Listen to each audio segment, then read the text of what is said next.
So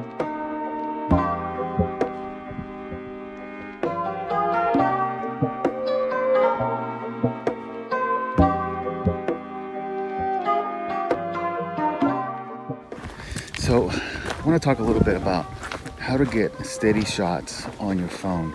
Usually most smartphones come with the capability of doing 4K nowadays in something like 60 frames a second.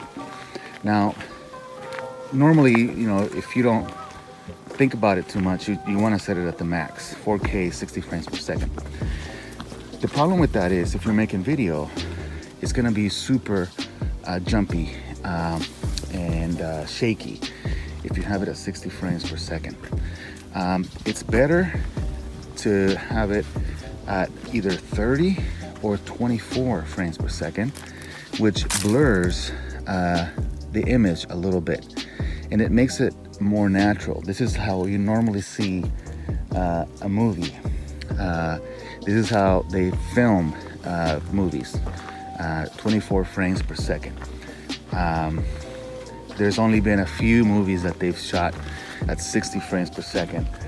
I think it was Lord of the Rings was one of them, but usually everything is shot at 24 frames per second.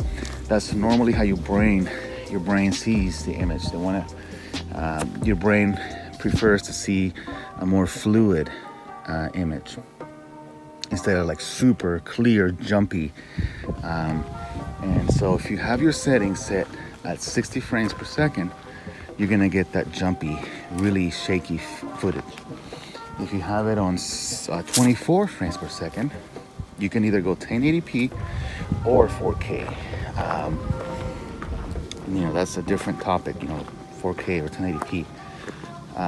But as far as smooth, 24 frames per second is better.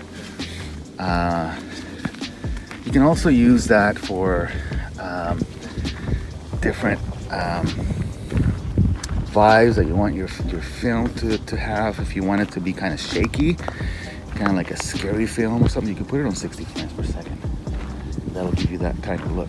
So you can use it as a tool, but you don't have to have it on 60 frames all the time.